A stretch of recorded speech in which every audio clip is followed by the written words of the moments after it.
the equation. Remember, for every person that is retained, every person we recruit grows our organization by one. But for every person that we lose, either through them them transferring, them retiring, them passing away, or just being disenrolled for lack of payment of dues, it takes two. It takes two to increase our flotilla numbers. So I challenge all of you today to go back to your room this afternoon, download your rosters, and use that roster as a baseline to track your progress recruiting through retention.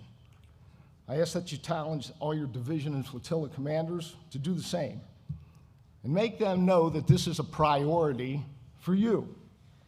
On that next call, ask them to find out what the dues process is in their flotilla. Please, let's make it more than a phone call that says, hey, pay up. Let's talk about the benefits of staying a member of the Coast Guard Auxiliary. Make sure they have a process, a defined process. Make sure that the vice flotilla commanders are involved, the vice division commander. Let's make it something that is meaningful and not just something that we have to do at the end of every year. Let's use that MEL report as a springboard to re-engage members. And lastly, I'm asking each of you to commit to making recruiting through retention a priority in your district, because you know what? If it's not important to you, it's not important. If you're not focused on it, neither will anybody else. So with that, thank you for your attention this morning. Thank you for all that you have done and continue to do for the Coast Guard Auxiliary. Have a great conference, and Semper Paratus. Thank you.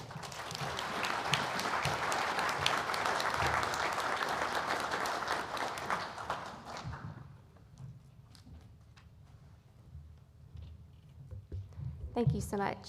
All right, John, thanks for coming up. No, perfect. Have at it. I didn't know where you were. All right. Thank you. I'm John Krogman. I'm the Deputy National Commodore for Land East and RBS. And I wanted to, express what great gratitude that I have for RBS and all of my DCOs that I work with on the East Coast. We've really had a good time these past 2 years and got a lot of work done.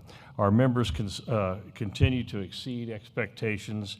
The activity's back to its usual pace, its usual summer pace, and most of our task accomplishments have been done, and we just finished our Sail 250, which we worked on for 2 years planning, and then all of a sudden it happened, and it really went well, and I think it really invigorated a lot of our members. It was really a great time to be an auxiliarist.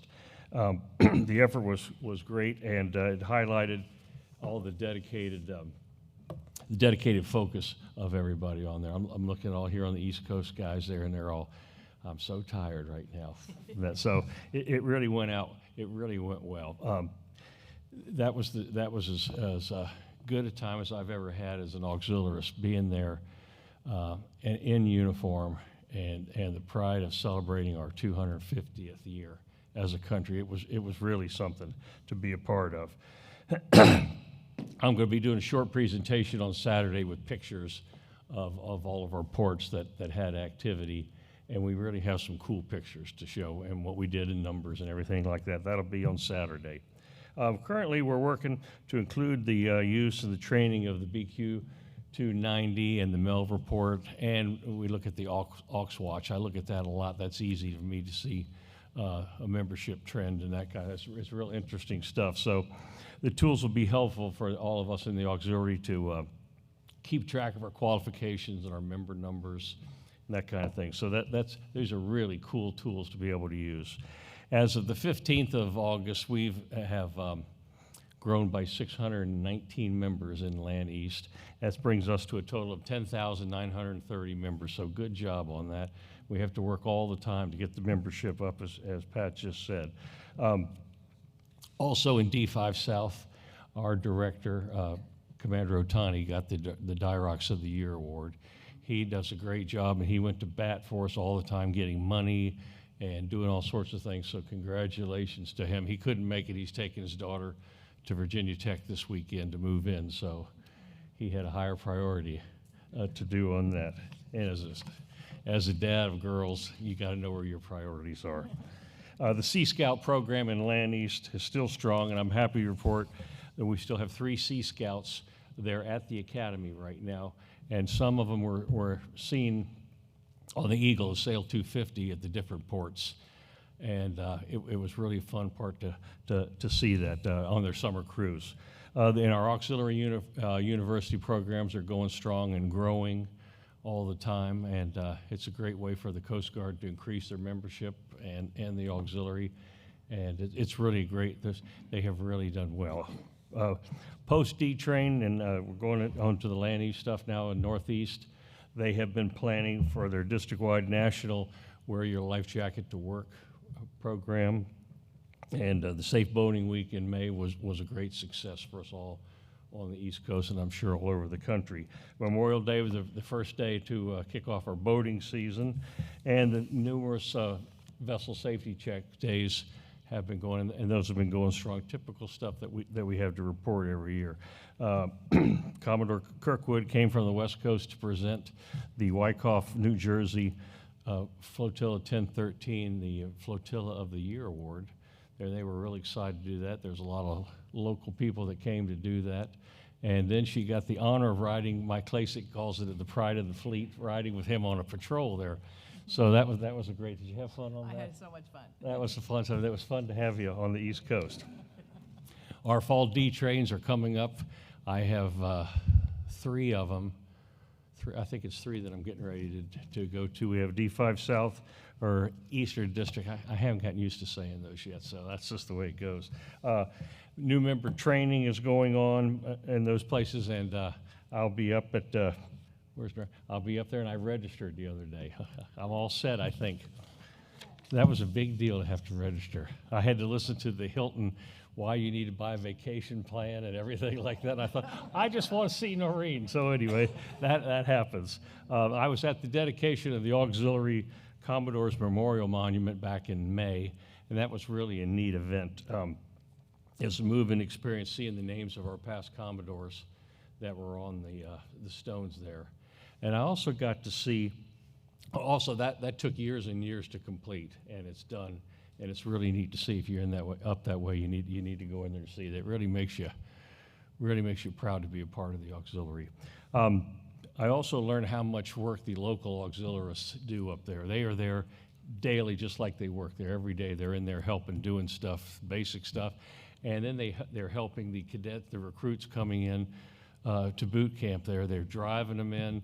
They teach them about uniforms. They even teach them knot tying. And they help out with the parents, and then weeks later during graduation, they're picking parents up and taking them to and from the airport. So that was really neat to be a part of that.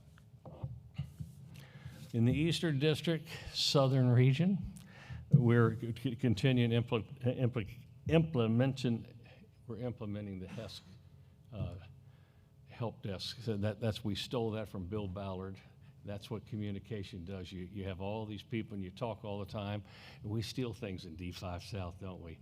And we also stole Noreen's registration for D-Train, but that's what good communications does. We talk all the time and get these ideas, and those 2 programs have really, really helped us, haven't they? So that's worked out. On Southeast, Martin has a new high-tech tool to use every time. I have to look it up to see what it is. Every single time I get a report from him every month, there's something new on that. So congratulations on that stuff. That really works out well.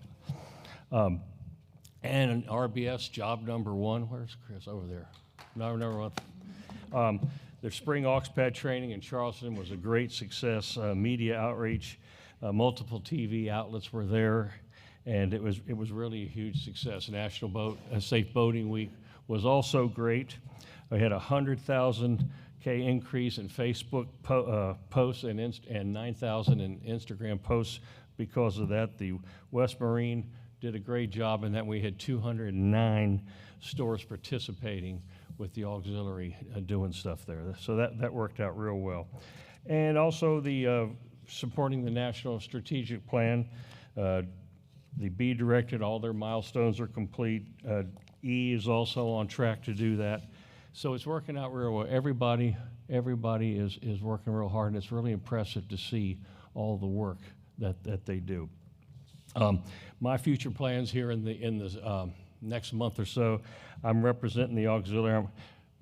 Commodore Kirkwood asked me to go and represent us at the Power Squadron's National Governing Board meeting in Raleigh, North Carolina. So I'm going to do that, and they're very excited to have us there. I'm a member at Smith Mountain Lake, but I've never really seen the big picture of what's going on there. So they have good stuff all the time. So I'm looking forward to that. It's 2 or 3 weeks, I think it is. Also, we have the Safety at Sea program with the Sea Scouts up in Maryland. We have that every year. The active duty puts on activities and shows them man overboard drills, takes them around doing this and that, knot tying, and the Sea Scouts are thrilled to death. I love the Sea Scouts. My daughter is a Sea Scout in the Ship 25 there, and it's really a lot of fun. The ships there, Bruce Johnson, wherever he is, has done a great job on the on the Sea Scout program. In Washington, D.C., we have some inner city kids that come in there, and they've never seen stuff like this before. They've never been on a boat before, and the opportunities that they're able to see really makes you feel good about what we're doing there. So I have 3 D trains next month, and so I'll be busy, and that's the way it goes. I'm very happy to get out and see everybody. Also in closing, Land East and RBS are going very strong, and I've been very proud to work for all of you. Thank you very much.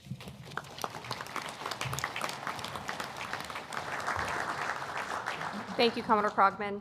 We will now hear from D, NACO Atlantic West and Mission Support, Sonny Thatch.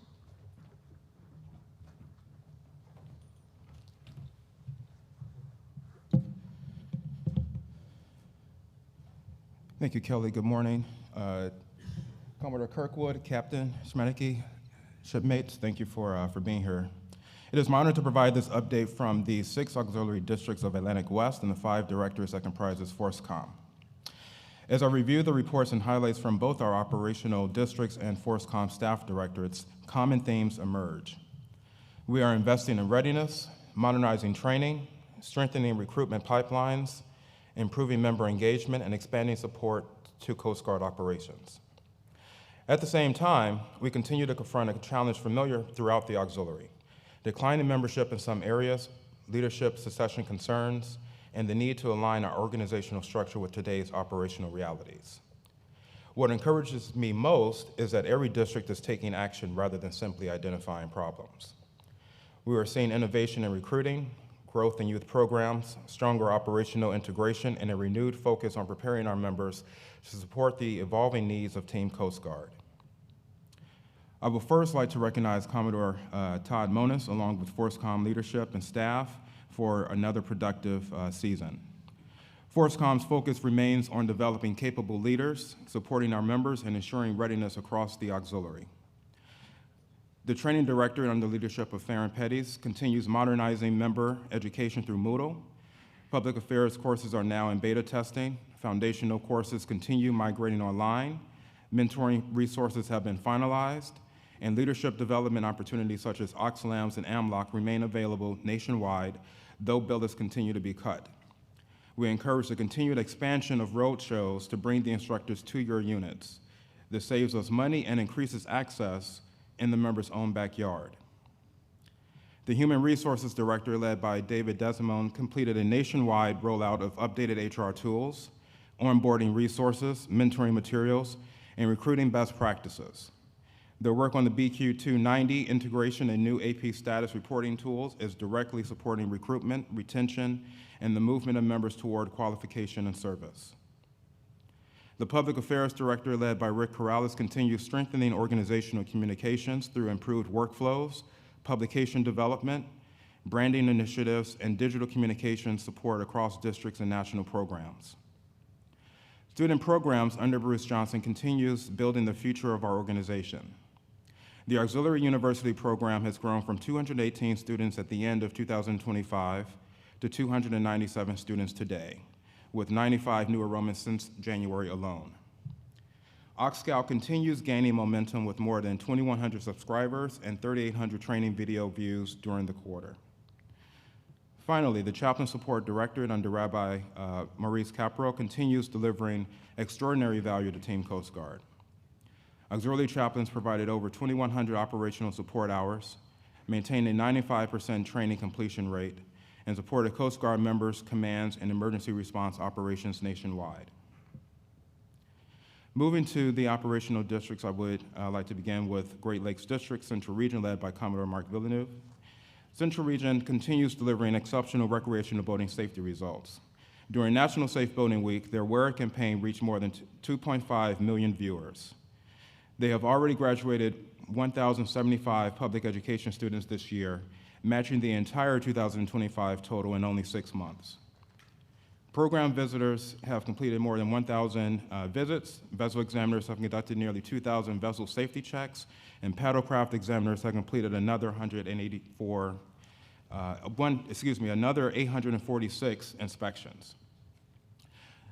The district has submitted 32 new member applications and continues supporting growth through Sea Scout development and the university, auxiliary university program at the University of that state up north somewhere in Michigan.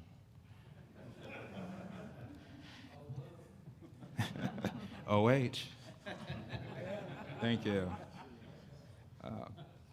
Air operations remain exceptionally strong, completing 18 patrols while generating more than $41,000 in cost savings to the Coast Guard. Their primary challenge mirrors many of ours: declining membership in smaller communities and leadership shortages that follow. District leadership continues to evaluate unit structures and seek solutions that preserve mission capability while recognizing changing demographics. The Great Lakes District Eastern Region, led by Commodore Steve Bosford, continues emphasizing a strong culture of safety and operational readiness. Division I conducted its annual Standardized Auxiliary Boat Operations Training, or SABOT, with approximately 20 members participating on 4 facilities. Division II supported the Oswego Paddle Fest, while Divisions III, VI, and VII completed a beach cleanup effort in Erie, Pennsylvania, removing over 300 pounds of debris from the shoreline. The district is also experimenting with push-to-talk communications technology to improve operational communications in areas where traditional radio coverage can be difficult. Additionally, the district has established a new recognition committee focused on honoring active duty personnel who support the auxiliary, as well as auxiliaries approaching retirement. The Great Lakes District Western Region, led by Commodore Rob Kumpf, successfully hosted a number of high-profile public events to include the Chicago Air and Water Show, Oshkosh EAA Experimental Aircraft Exhibition, and the annual Coast Guard Festival in Grand Haven, Michigan. A particular note was the advancement of Auxiliarist Michael Scott to Honorary Master Chief in recognition of his over 60 years of distinguished auxiliary service. Heartland Coastal Region, under the leadership of Commodore Doug Ritchie, continues to distinguish itself through innovation and operational integration. Membership has grown by 4.4% year-to-date, reaching over 1,100 members.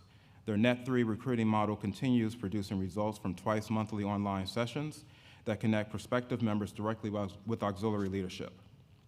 Nearly 20% of new enrollments this year originated through that effort. Operationally, this district has supported Sail 250 in New Orleans, FIFA World Cup activities in Houston, Wounded Warrior sailing events in Dallas, and navigation instruction aboard the cutter Eagle. The district is also strengthening youth recruitment through renewed auxiliary university programs at Auburn University and Louisiana State University. The district is also home to the new Trace in Birmingham, with the ribbon cutting on June 5th being attended by auxiliary leadership. The commanding officer has already engaged the local auxiliary for support, ranging from HVAC technicians and carpenters to transition support. Members have already conducted conditions checks of all facilities on the campus and reported their findings to the command. The district's first ever op train is scheduled for August 27th through the 30th, with record registrations. This training event will include land, sea, and air exercises focused on operational readiness, along with recreational boating safety and specialty training. Sector Mobile Aviation Training Center and Station Dolphin Island are supporting the event as well. Moving to Heartland District Western Rivers, led by Commodore Bob Arisman. We continue to see a district focus on mission, execution, and practical growth. The district completed more than 1,200 vessel examinations, nearly 1,000 program visits, and graduated over 600 public education students while maintaining a 95% passing rate. Operational units also supported the Lake of the Ozarks shootout through service and personnel watercraft operations. The district continues supporting active duty missions through emergency management, culinary assistance, telecommunications support, and import watchstanding. Like several districts, Western Rivers is also examining long-term organizational structure. An ad hoc committee has been established to evaluate realistic approaches to addressing underperforming and understrength units while maintaining mission effectiveness. Finally, Heartland District Eastern Region, led by Commodore Ron Bono. The district provides a sober assessment of recruiting, identifying both the lack of public interest and the need for stronger recruiting initiatives. AAMS leads have also been slow for the last several months. At the same time, the district is taking practical steps to address outreach, including a $7,000 grant to Division 12 Knoxville for radio ads promoting the auxiliary across their area of responsibility. Flotilla commanders and HR officers were asked to track inquiries related to enrollments, vessel safety checks, and public education requests to further assess the return on investment of that grant. The district's aviation mission is back in full training and flight missions for Coast Guard units and sector. During the 4th of July weekend, the Ox Air flew a mission for Sector Ohio in support of Operation Dry Water. Surface operations are also showing renewed activity. The district reported 549 underway hours so far this year, representing 141 patrols. The district now reports 99 certified coxswain and crew, with patrol order hours growing. Division 7 in Pittsburgh also provided direct support during the NFL draft in Pittsburgh. Auxiliaries worked with active duty as watchstanders and safety guides for shuttle boats moving individuals around, successfully supporting the Coast Guard and local law enforcement during a 3-day event. The district has also been focusing on reporting discipline. Training and refresher classes are being conducted by Zoom for the 70-25 year-end reports, including the responsibilities of finance officers, with 2 classes a week for each D captain's area of responsibility. Leadership development remains a priority. The district's fall D train is scheduled for September and is focused on leadership, including responsibilities and development of future leaders, as succession planning and filling leadership positions has been identified as a continuing challenge. Across FORSCOM and Atlantic West, we are modernizing training, strengthening recruitment, and onboarding, growing youth programs, and supporting Coast Guard missions through dedicated staff leadership. Across our operational districts, we are seeing growing membership in many areas, expanded operational support, innovative training programs, strong public outreach, and renewed focus on readiness. At the same time, we must continue addressing succession planning, unit alignment, member engagement, and recruitment. The districts that are succeeding are the districts that are willing to adapt, innovate, and engage their members directly. Our members continue to give us their time, talent, and expertise. Our responsibility as leaders is to ensure that they have the training, support, and opportunities needed to serve effectively. Thank you for your leadership, your partnership, and your continued commitment to Team Coast Guard. And as a personal note, I do want to give a particular thank you to all of my DCOs and to Commodore Monis for, I can always rest easy at night knowing that the ship is in your capable hands. I always try to, we didn't always necessarily agree, but I tried to always provide a listening ear for you and come up with solutions that we can all move forward with. So I thank you for your leadership, and I look forward to the rest of the week. Thank you.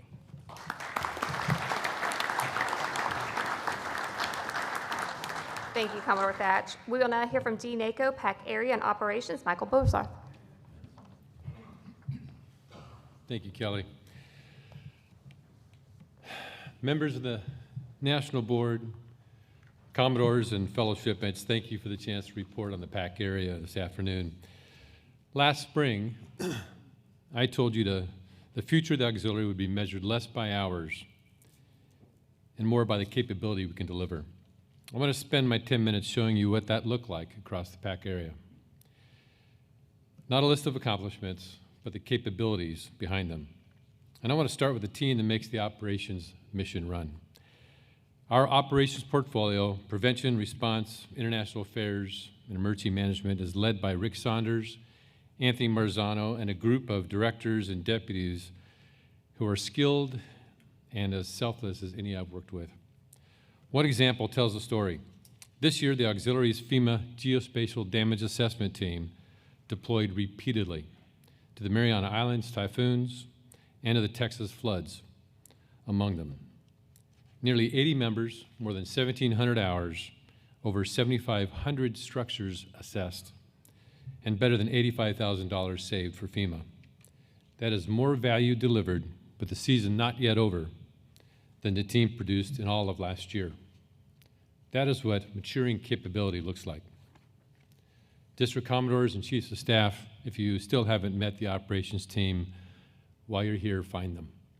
They will be worth your time. Now to the area. Every number I'm about to give you carries an asterisk. From February through the end of April, a 75-day funding lapse suppressed member processing, training, and on-water operations across all 16 districts. Every one of us worked through it. What our districts did in its wake was not a quiet year of routine. It was a hard rebound off a standing start. So keep that in mind as I go. Rather than walk district by district, let me thread this through the capabilities that matter. How we integrate with the Coast Guard, how we grow and hold a productive force, how we deliver recreational boating safety, and how we build capability together across district lines. On integration with the Coast Guard, this is where the area is the strongest, and it runs from Alaska to Guam to Southern California. In the Southwest Northern region under Commodore Jim Losey, active duty integration has gone deep. The district now holds 5 permanent cuttermen, with a 6th pinning aboard a cutter this fall, and 2 members working toward master cuttermen. Auxiliaries are deployed as cutter interpreters. One serves as the ship's doctor aboard Eagle and was selected for flight surgeon school. And the district covers 16 auxiliary unit coordinators across every small boat station in the area, plus 2 sectors and the cutter forces. In the Arctic District, under Commodore Chet Williams, integration reached the command level. The District Commodore now holds a standing seat at the Admiral's biweekly brief. That is the auxiliary in the room where readiness is decided. The district also sustains culinary, chaplain, interpreter, and vessel inspection support to the sectors year-round. In the Southwest Southern region, under Commodore Rod Donahue, augmentation at Sector San Diego has risen sharply under new leadership, with daily auxiliary galley augmentation committed to begin this winter. The district has also built a new air augmentation program with Air Station Ventura, set to launch this fall. And readiness planning for the 2028 Olympics is already underway in LA Long Beach. And in the Northwest District, under Commodore Klaus Newhouse, the district formalized an emergency management partnership with Sector Columbia River, supported active duty security through the FIFA World Cup in Puget Sound, and ran the deepest auxiliary coordination with the Marine Safety and Security Team in the 20-plus history of the Rose Festival Fleet Week. On growing a productive force, growth alone is a headcount story. Growth paired with productivity is a readiness story. The Southwest Northern region is the clearest example in the area. A second straight year of positive net growth and a first time in over a decade, now at 944 members and climbing toward 1,000, and doing it at roughly 152 hours per member. More people, each delivering more. And one of their own, District Captain Pete Gornberg, was named this year's National Auxiliarist of the Year. The Northwest District grew through the rebound as well, and the Arctic District is up better than 5% on the year, with no disenrollments last quarter. And Alaska, holding the force together, is itself an achievement. On recreational boating safety, as the season opened, the area moved back onto the water in force. The Northwest District anchors this. More than 12,000 vessel more than 1,200 vessel safety exams and nearly 600 program visits in a single quarter, and a life jacket fitting partnership with the American Canoe Association across 8 Oregon sites during the Safe Boating Week.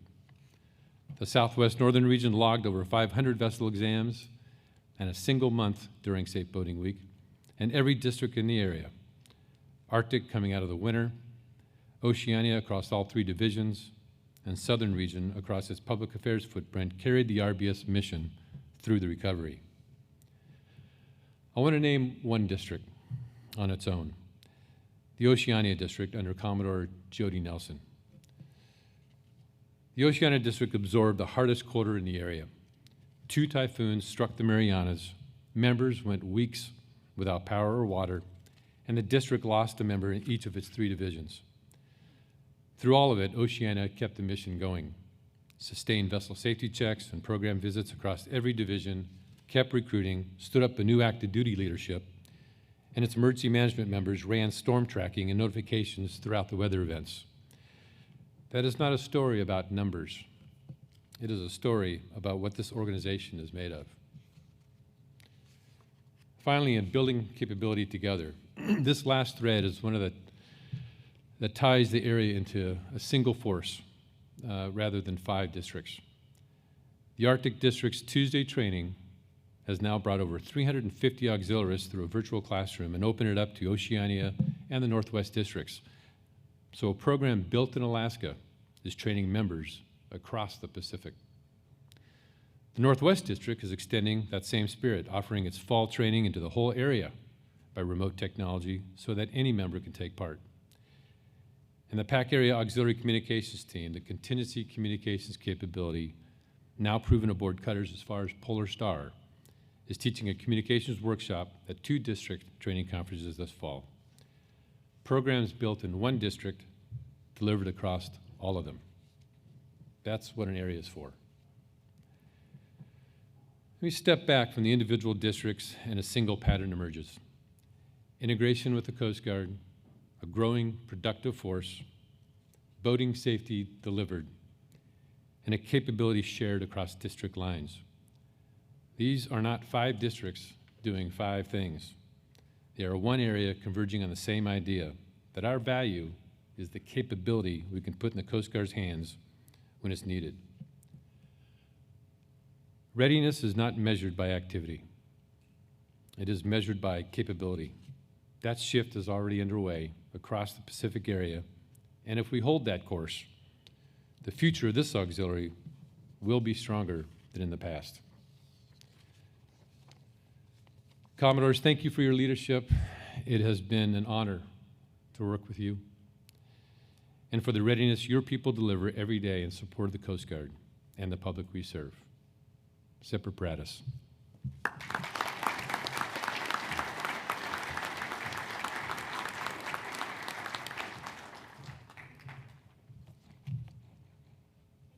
Okay. Thank you. Commodore Merriman, you're up. Thank you, Kelly. Good morning, everyone. And I've had the opportunity to make this report a number of times, and I have to say that this is my favorite thing to do at a conference. Well, not a conference, at an event. Sorry. Because I get to brag on the accomplishments of the IT team and the talented individuals that we have supporting the infrastructure that the auxiliary uses everywhere, every day, in every aspect of its operations. Okay. I want to talk a little bit about what's happening in information technology and planning, the 3 directorates that are under the leadership of Assistant National Commodore Amanda Constant and Deputy Joe Espino. The biggest thing we have going on is a major IT-wide project for the replacement of the auxiliary's web infrastructure. That's underway. There'll be a presentation here in a few minutes to give you an overview of the plan and to showcase the updated look for the auxiliary websites. And we'll have a table outside this room on Friday and Saturday where you can stop and see live demos and talk to the experts about what's happening and observe for yourself what it's going to look like when we finish this modernization project. I encourage you to take advantage of these opportunities to learn more directly from the team. For now, I'll just say that work is progressing as planned to implement the new national webpage at the end of this month. District site migrations and CS officer webmaster training, beginning with Southwest Southern Region, will follow on a staggered schedule, all to complete by 31 October. And the first all-member communication on what's coming was sent last week. So moving on to other key accomplishments in the individual directorates, the Computer Software and Systems Directorate is led by Director Carlos Arenas and Deputy Michael Moore. Their focus is on the design, development, production, and maintenance of the underlying technologies, equipment, and solutions essential to the auxiliary. The Directorate staff maintained uninterrupted operational support for member-facing systems through daily aux directory uploads, database maintenance, website development and administration, help desk support, documentation updates, and resolution of technical issues across multiple national platforms. For the new web infrastructure project, they developed a site design concept and navigation structure, along with a web design guide document establishing visual standards and user experience framework for the modernization effort. An audit of all district websites was completed, establishing a baseline inventory of content, functionality, and technical requirements, including calendars, forms processing, authentication, and member login capabilities. This supports planning for migration to the new infrastructure solution and informs other future development efforts. Updates to the auxiliary online classroom Moodle system were made as planned. It addressed resolution of critical platform issues, including restoring classroom file uploads, and significantly improved system reliability. All public affairs training tests are now available in Moodle, and weekly uploads of Moodle and the National Testing Center records into AUX 2 are being successfully performed. The User Support and Service Directorate is led by Director Bill Ballard and Deputy David Gaylord. Their focus is support of information services staff officers and communication services staff officers, AUX 2, operating the national help desks, and managing cgauxnet.us email accounts. The 2025 value of the U.S. Coast Guard Auxiliary Report was recently completed. It is the 12th in a series of annual reports produced in accordance with a Coast Guard-approved methodology. The principal finding for 2025 is that for every $1 that the Coast Guard invests in the auxiliary, it receives back $9.80 worth of services and cash equivalents. This is consistent with 2024's $9.53 and 2023's $9.82 return, but remains significantly lower than 2019's $12.54 result. While we are not back to pre-COVID performance levels, it is encouraging to see an upward trend in the past 4 years, with 2025 showing an increase in surface and air operations and mission support hours, with a decrease in overhead functions. The report demonstrates, again, that the auxiliary continues to represent a substantial value proposition to the Coast Guard. It is important to note that the source of most of the base data is AUX 2. There are inherent limitations when using self-reported data. Most likely, this results in undervaluing auxiliary contributions. The only way to improve that is for us as leaders to continue to emphasize accurate and timely reporting by members of their activities.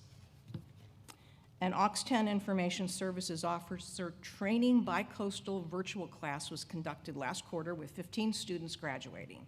One in-person class is being held here, and another virtual class is scheduled for September. Those interested in taking the course should submit the form that's located on the U Directorate webpage. Virtual IS officer seminars continue to be held regularly.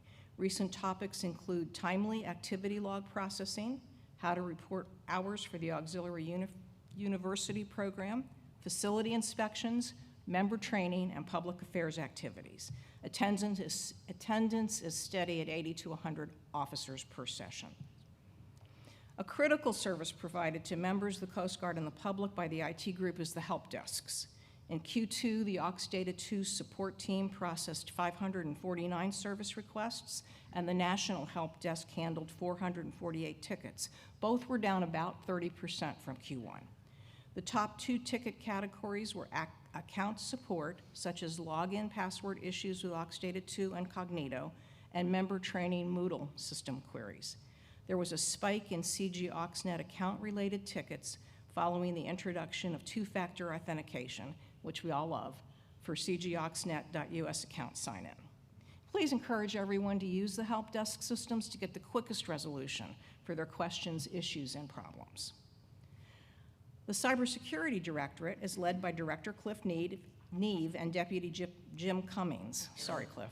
The focus is delivery of cybersecurity services to proactively protect the auxiliary response to cybersecurity incidents, delivery of cybersecurity educational information to members, and partnering with the Coast Guard to plan, staff, and execute cybersecurity augmentation support. The Directorate Incident Response Team was activated to deal with an incident that involved unauthorized access and malicious code installation across 3 auxiliary web hosting servers. They supported the Computer Software and Systems Directorate in containment, eradication, and recovery, then shifted to cyber forensic analysis, creating a lessons learned and recommendations report to use for preventing and addressing future events. Analysis and documentation of system security plans to bring visibility and awareness to the auxiliary technology estate continues. 10 Tier 1 plans have been written and are being finalized. And policy documents for auxiliary cybersecurity, acceptable use, cybersecurity engineering, IT risk management, and supply chain risk management were completed and are being reviewed. Key accomplishments with the Coast Guard Cyber included auxiliary cyber team participation in the National Marine Transportation Systems Specialist Cyber Training at Sector Houston, where they made a persuasive presentation on the capabilities of AuxCyber, leading to additional opportunities for the auxiliary to further augment the Marine Cybersecurity Policy Office and sector specialists. Auxiliary augmentation to support the National Marine Transportation Systems Specialist Cyber Program increased to 16 active auxiliary cyber specialists. To ensure proper vetting and preparation of qualified members before formal assignment to augmentation tasks, additional onboarding steps were added to the Auxiliary Cyber Training Program in Q2. Okay, these are just a few highlights of what's happening in information technology and planning. You'll hear much more from the IT leaders on their team's accomplishments and plans at the operational training review on Thursday. Now it is my pleasure to introduce Commodore Amanda Constant, who will give you a peek into the new web infrastructure look and feel. Amanda? I'm here. Thank you.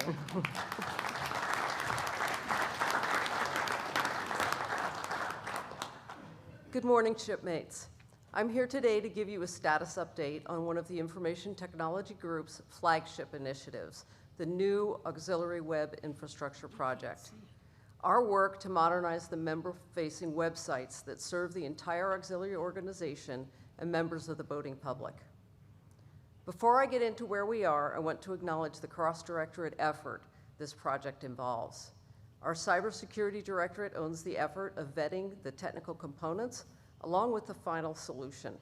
They apply a rigorous evaluation framework and testing structure to ensure that our web presence meets our security, compliance, and operational requirements. Our User Support and Services Directorate participated from the beginning in the requirements phase and is now responsible for developing and delivering the training materials and working directly with each of our 16 districts to migrate their existing content onto the new platform. They are the human bridge between this new technology and the people who will use it and maintain it every day.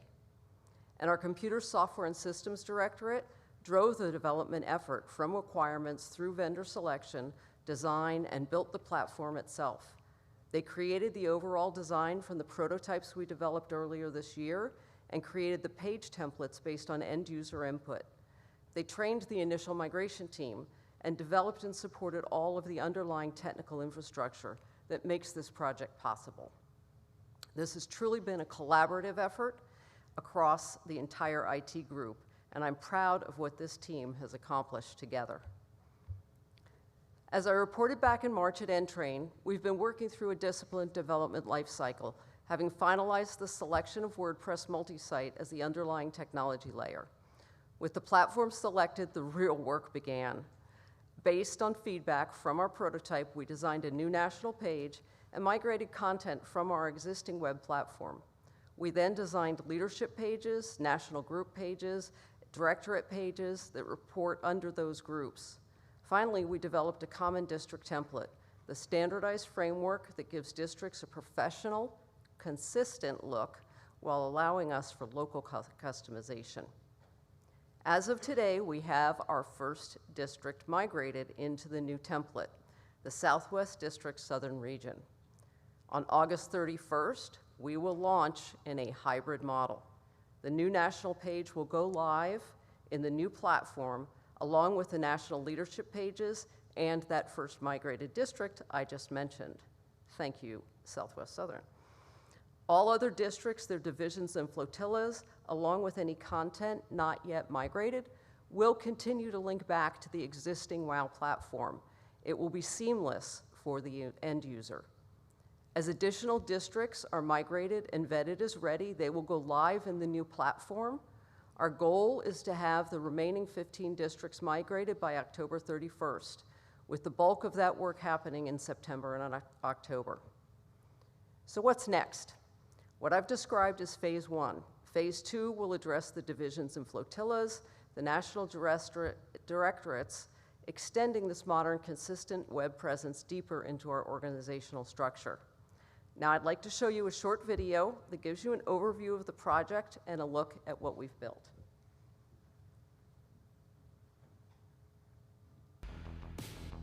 For 15 years, WOW and our early web tools laid a solid foundation for our digital operations. But web standards, security requirements, and mobile expectations have fundamentally changed. Keeping our old platforms updated has become harder, security patches are increasingly difficult, and our websites don't work well on mobile devices. That's where the MOM project comes in, the modernization of member sites. We're deploying a unified web platform that sets a modern, rock-solid standard for the auxiliary. At the heart of MOM is WordPress, an industry standard powering over 40% of the web. Choosing WordPress means stepping away from custom, fragile tools to adopt a secure, enterprise-grade platform. Backed by a massive global community, it guarantees long-term sustainability, seamless updates, and easy onboarding for webmasters, keeping the auxiliary's digital presence modern, adaptable, and protected. What does this deliver? A future-ready web presence optimized for mobile, which is nearly half of our total audience. By replacing legacy bottlenecks with streamlined tools, we present a polished platform that reflects a modern, forward-thinking organization. At the peak of our architecture sits the national home sites, housing our main homepage and executive leadership. It serves as the central hub for national groups, key resources, and direct links to our directorates. Our top-level navigation now directly reflects the auxiliary's organizational hierarchy, providing a clear, intuitive layout for every group and district site. Furthermore, when accessed via mobile devices, the platform automatically deploys an optimized mobile menu, delivering a clean and intuitive navigation experience. This is a massive leap forward. Publishing content is now effortless, media management is intuitive, and built-in tools make our content shine. You can edit using intuitive blocks or fine-tune pages in real time with a true, what you see is what you get, visual editor. You can even preview how your page looks on desktop, tablet, and mobile before hitting publish. Because this theme was designed and built in-house, we have complete control over our digital look and feel. That gives us the agility to adapt quickly as our organization's needs evolve. With centralized maintenance, core updates and security patches happen network-wide at the pace we dictate. Instead of playing defense with outdated, hard-to-maintain code, system security is now proactive, standardized, and built directly into the foundation. Thanks to the powerful WordPress ecosystem, we aren't just building websites, we're tapping into collections of modern and up-to-date plugins to effortlessly scale, customize, and add cutting-edge features as our requirements evolve. Using the national websites as our blueprint, we built a generic district prototype. It has been handed over to the Southwest Southern Region IT team to populate with their content. This process and the lessons learned from it will then roll out across all auxiliary districts nationwide. The foundation is laid, and the momentum is unstoppable. Replacing a legacy constellation of hundreds of websites is a massive undertaking. But the progress is real, and the future is taking shape right now. Keep an eye out for our upcoming planning invitation, and let's build the future of auxiliary communications together. See Directorate, charting the course for the voyage ahead.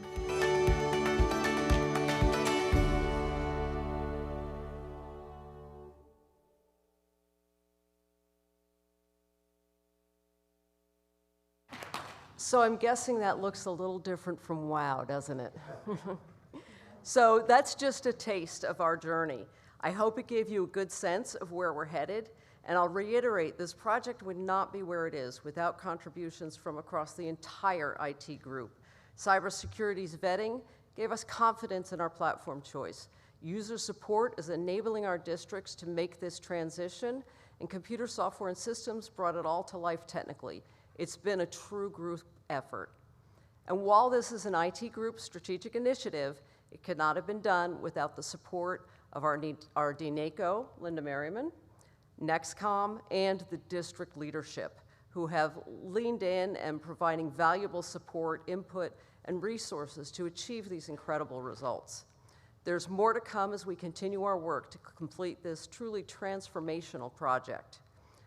If you'd like to see the new platform in action, as Linda mentioned, not just in a video, but live on a computer, I invite you to stop by our table outside this meeting room, just right outside there.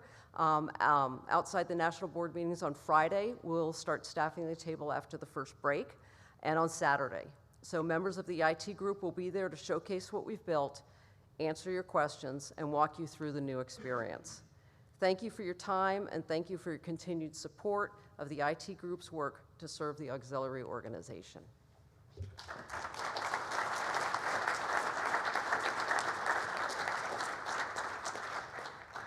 Wow, that was impressive. Thank you, Commodores, for all your reports today. Great information. We, at this time, are going to take a 15-ish minute break. Let's be back in at 0925, so a little more than 15 minutes, and we'll see you soon.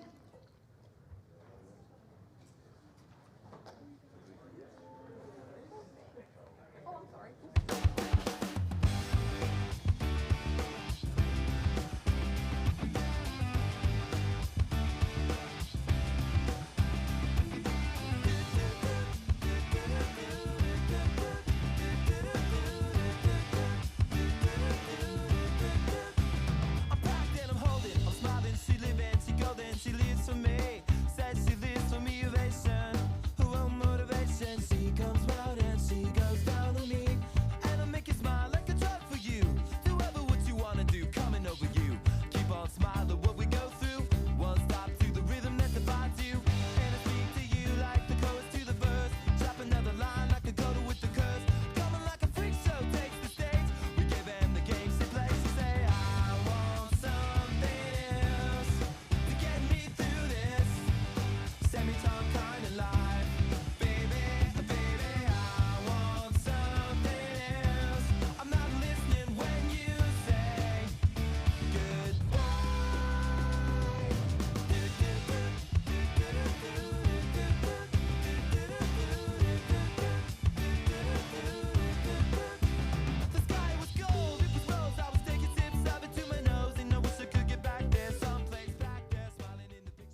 Okay, let's start taking our seats, please.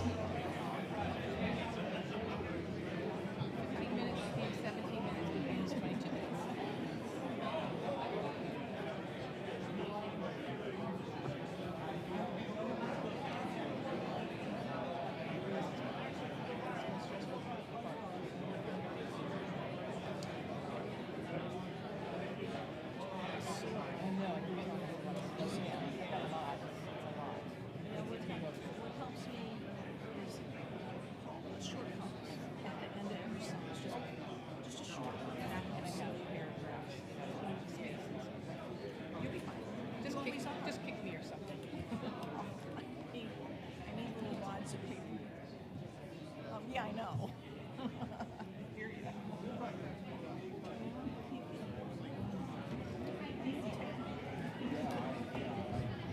I got it. Very good. That's important. It's a little annoying. I need you up there. Sorry, that was loud.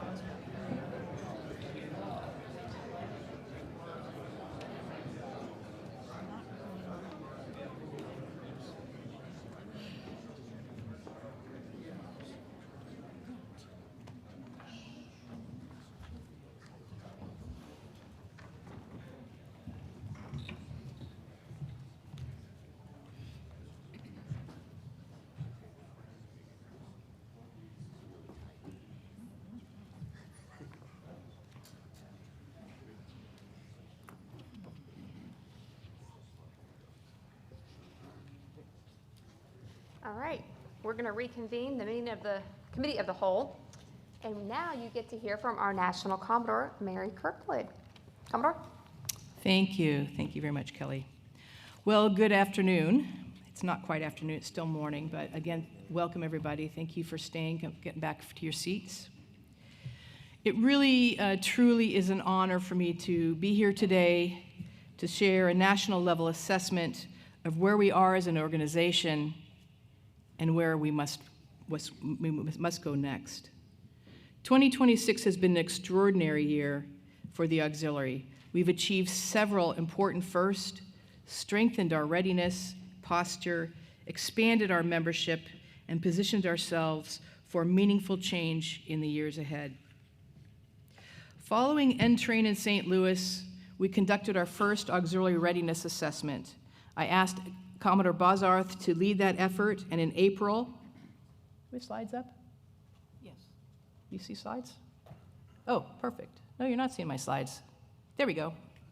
Okay, thank you. Let's start over again. Okay. So in April, we presented, Commodore Boz and I presented the operational readiness to the Commandant and the Coast Guard senior leadership. What an honor to do that. We were asked to do that by the Commandant to assess the readiness of the auxiliary. Never before has that been asked. Never before have we done that. To say it was well received would be a tremendous understatement.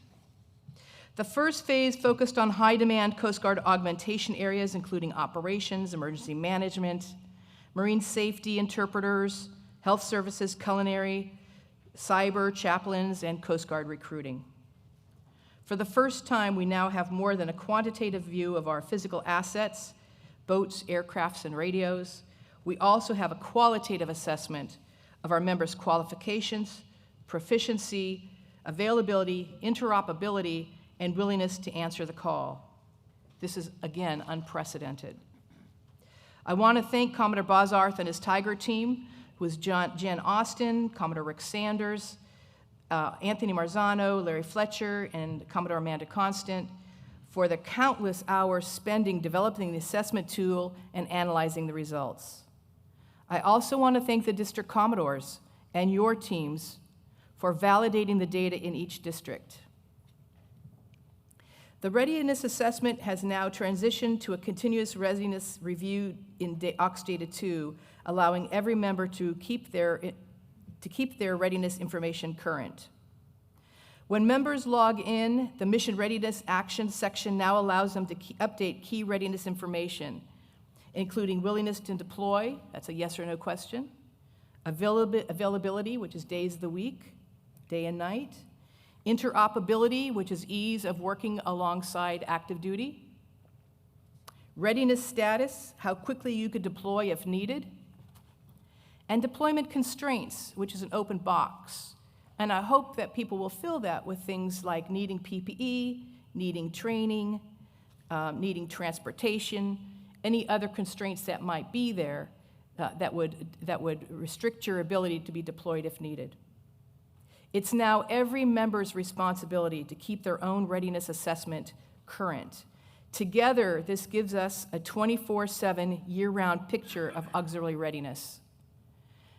And active duty, the Commandant has already asked about how they can get into this information, how they can see our readiness on an ongoing basis. And so that will be one of the next steps that happens, is how to bridge that and how to make it accessible so that we can be there when we're asked. But readiness is not limited to number of boats, aircraft, and radios we have, or even our availability and our skills when called.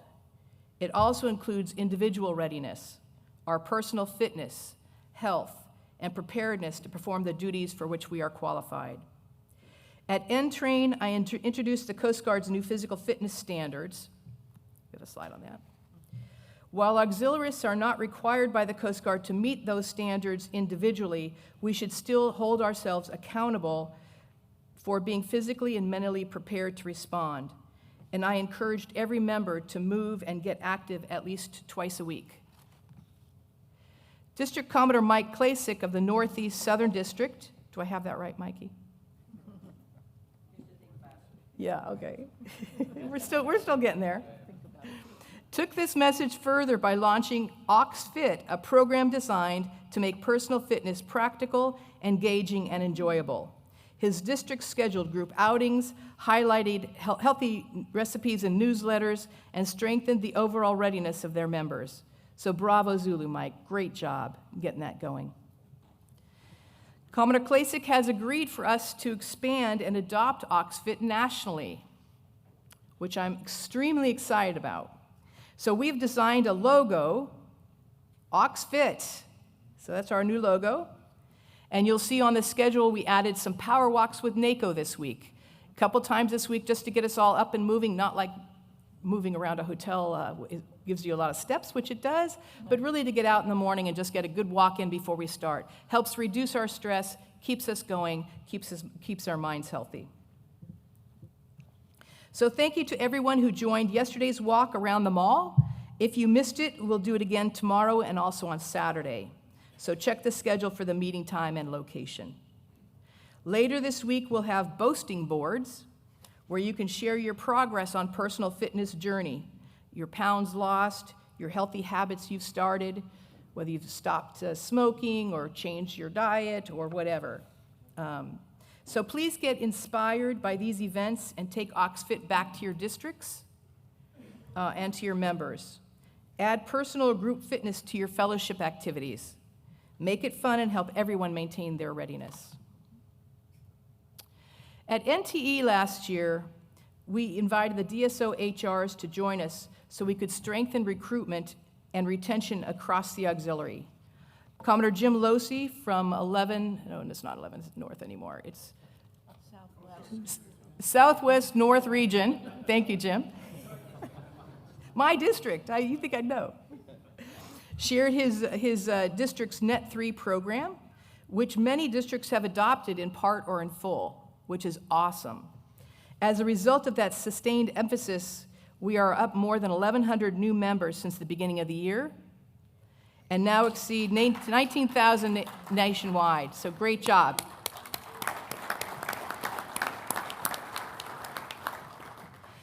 I had the privilege of correcting privately the Commandant at Grand Haven last week. He had done a speech and stuff, and he had said that the auxiliary is, he talks about the auxiliary all the time, in his remarks, everywhere he goes, talks about the auxiliary. And in his remarks, he talked about the auxiliary, which is a strength of 17,000 members.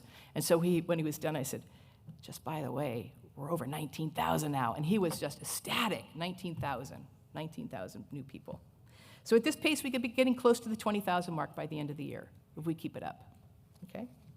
This achievement reflects the time and commitment members have invested in recruiting, onboarding, mentoring, and retaining fellow auxiliaries. So thank you for the work across all the districts for the work that you've done. Several districts deserve special recognition for their outstanding year-to-date growth. Kind of hard to see. District 170, Arctic. Where's Arctic? Are you 170, the old number 170? Yes. Leads the organization with 11.64 net increase year-to-date. Whoa, awesome. Great job. Very good. District 092, Great Lakes, Eastern? Yes, where are you? There you are. And District 130 Northwest have achieved nearly 6% net gross for the year. Awesome.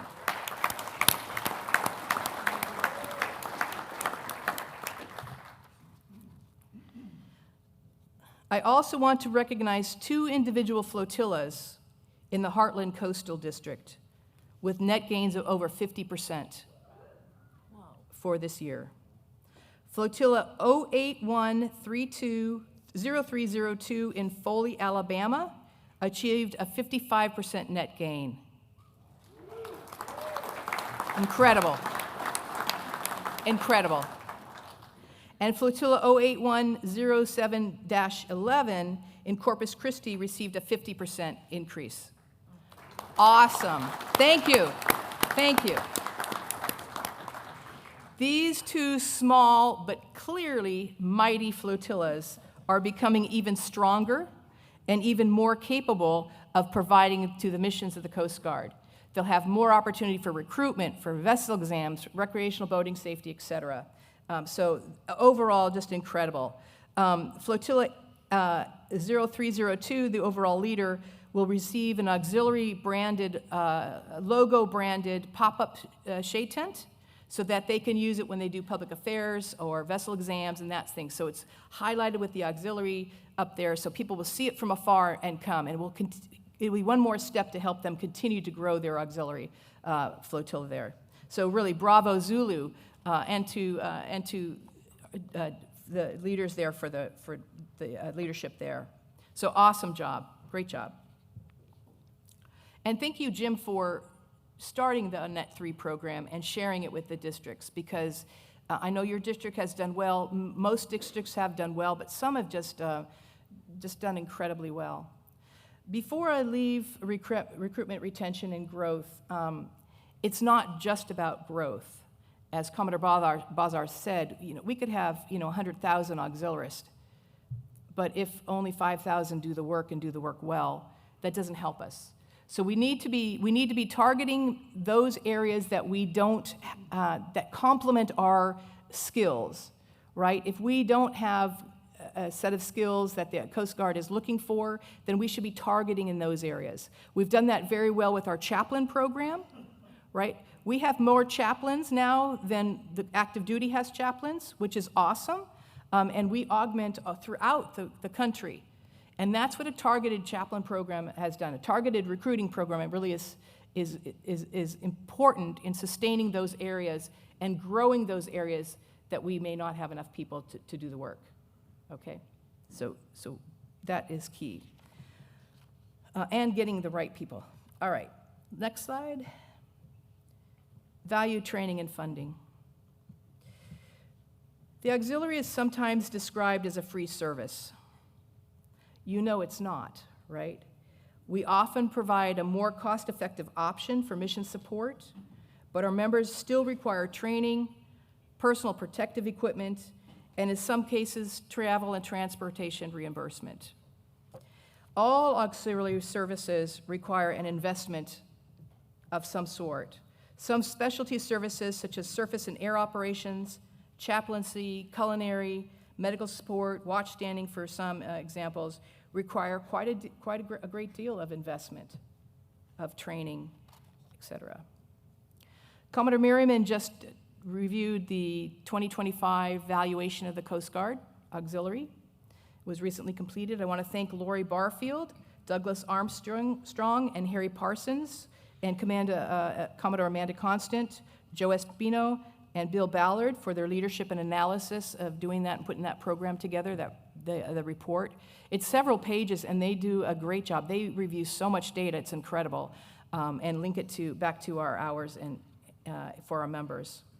And as she's told you, the report showed that for every dollar the Coast Guard spends on the auxiliary, it receives $9.80 back on return in services and cash equivalents. So nearly a tenfold return on investment. That is a pretty good bargain. A pretty darn good bargain, right? So for every dollar, they get about $10 worth of our services and our skills and our expertise and our experiences. You can't put dollars on that, but that's also what they're getting, right? We come with life experiences that they don't have. A few weeks ago, the Commandant asked me about the auxiliary's key challenges. I identified funding as one of my greatest concerns. He was particularly concerned that financial shortfalls could limit our ability to train members and perform requested duties. He asked me to present those challenges to the Coast Guard senior leadership in the coming weeks, and we've got that scheduled in about 2 weeks to prepare that. One major concern is the continued reduction in Sea School billets. You've all felt it, you've all seen it, you all know it. The Commandant has asked us, again, just about a month ago, he asked me to grow the Aux Air program. But just this year, we were challenged to move all of our Aux Air members through the required training and risked having to stand down some of our pilots. We have to get the funding to send our pilots to the sea schools they need to continue flying, right? So there's a disconnect between the Coast Guard needs and available training capacity, and we must address this, and that's what we will be doing in a couple of weeks. Senior leaders will be there that can help us perhaps with some of the funding issues that we have. Since 2022, and this is no surprise to any of you, but our Sea School billets have dropped 80%. This is key. When you look at it on a graph like this, you can see you can see it pretty drastically. This is one of the slides that we'll be sharing. We must continue to offer critical in-person training, whether it's Aux 10, Aux Data 2, public affairs, leadership, or other essential courses like the Aux Air programs, so our members have the skills and confidence to respond when needed, when called to duty. District training has also been affected. In-person D-trains have been reduced, and funding is often unavailable, often in times due to government shutdowns or lapse, delays in getting fully funded. Districts may have money coming, but their budgets haven't been funded yet, and other insufficient resources. So we need a more reliable way to fund district training events and ensure our members have the equipment and preparation required to support expanded missions. I hope to give Coast Guard leadership a clear picture of the auxiliary's funding challenges and secure the financial support that we need to do the work that they're asking.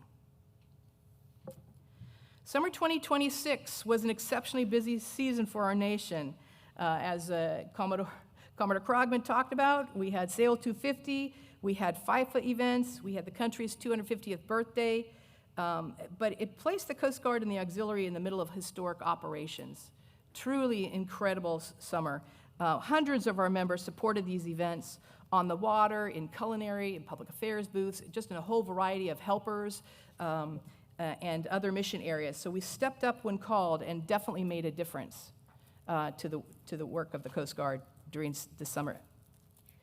The Commandant's Action Order 26-02 directs the auxiliary to work with the Deputy Commandant for Operations to examine how we were integrated into these events and capture the lessons learned. And again, another recent conversation with the Commandant, he encouraged us to look at this, to view this request more than a request of past support. He said it's an invitation to define a broader vision for how the auxiliary can support Coast Guard missions in new and more effective ways. And so we're working on that right now. We're looking at what happened in there, but also make it a bigger project to see how do we change in the future, how do we look at what we do differently so that we can step up when needed. So looking ahead, when Force Design 2028 came out about a year or so ago, Vice National Commodore Pat Ferry and I reviewed the major changes that were underway and proposed in the Coast Guard and considered what they could mean for the auxiliary. We asked whether it was time to review our own organization, consider bold changes, and align more closely with the Coast Guard's evolving mission needs. At the time, about a year ago, we chose a deliberate wait-and-see approach so we could better understand how force design would take shape. It has morphed and changed different directions since it first came out. I'm not sure if you've been keeping up or seen some of the changes that are going on, but there's a lot of different changes going on. And so it continues to morph a bit. But that time of wait and see is past. The moment has come for all of us to act with purpose and prepare the auxiliary for the future. We have to. So as I stand here and deliver my final State of the Auxiliary before I close my term, I want to pause and reflect on the past 2 years with pride, gratitude, and the deep confidence in where this organization is heading. These have really been remarkable years. Across sectors, small boat stations, and mission support units, our members have continued to serve with professionalism, commitment, and purpose. We have continued to keep recreational boating safety as job one. No matter what we do, we have been directed by the Commandant that recreational safety, boating safety is job one. We've continued to expand into different mission areas, but we always come back to recreational boating safety as job one because it is only our job. The Coast Guard don't do recreational boating safety, right? We do. We are out there to prevent. They respond. We prevent. Recreational boating safety has to continue to be our job one. Right, no matter how diverse our other missions get, we always have to come back to that.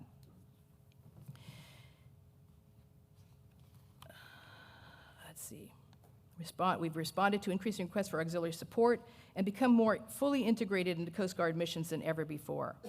I know I've spoken to some of you, especially at ASOC earlier this week, and people are just saying that the integration into Coast Guard has, in some districts especially, has become more and more and more evident over the past couple of years.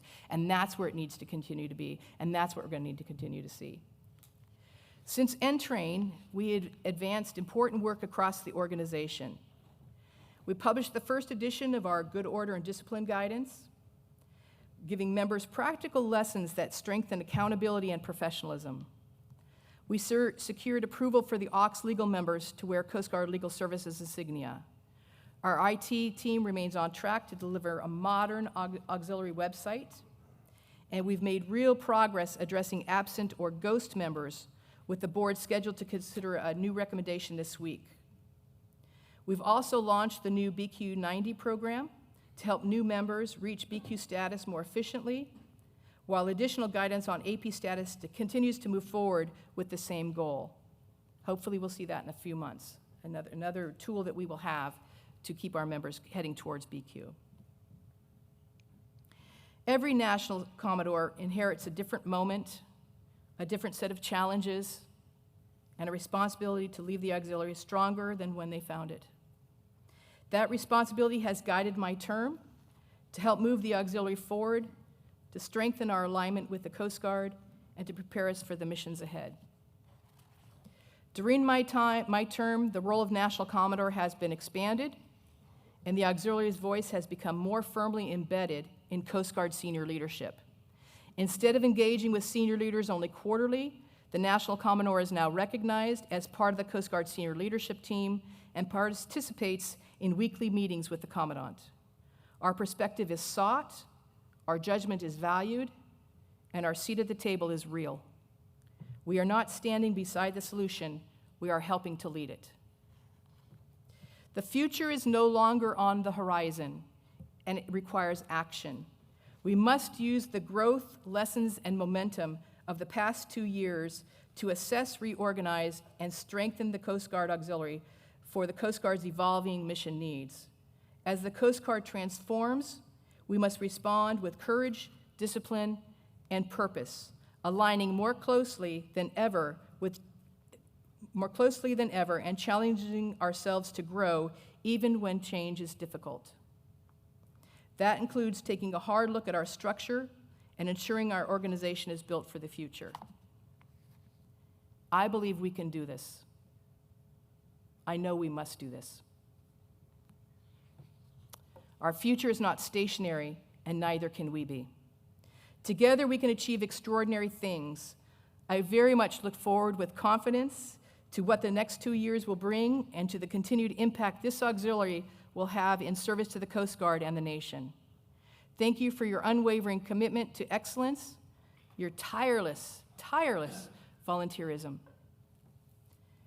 and your can-do spirit, and most importantly, your steadfast support.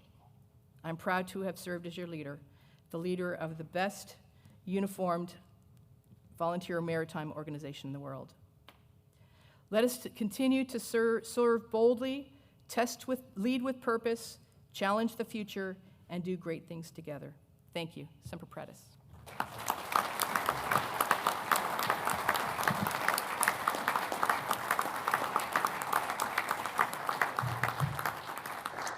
Thank you, Commodore Kirkwood. We will now address the national recommendations that have been submitted. Commodore Ferry, do you mind to come up and present those recommendations, please? I believe everybody on the national board has received a packet from Kelly back in July containing the recommendations that will be considered here today. So in accordance to the way we do things, I will read those recommendations, we will discuss them, and we will move forward and encourage everybody when they meet in their area meetings to discuss them further if need be. First recommendation submitted by Commodore Kumpf of Great Lakes District, Western Region, has to do with the reduction of national conferences and seminars to one annually. To read the recommendation, since it's small, reduce the number of in-person national training events or conferences from 2 annually to 1, and reallocate the SAFE funds to support competency-required member training to better benefit Coast Guard auxiliary readiness.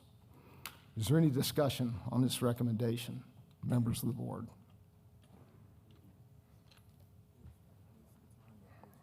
No questions, no comments? Mark, Commodore Villeneuve. Just a question. Constitute a change standing?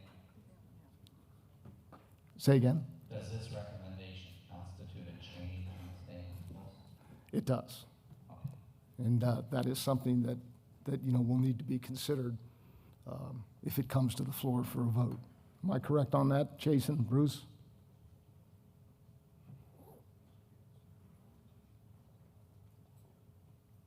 Go ahead.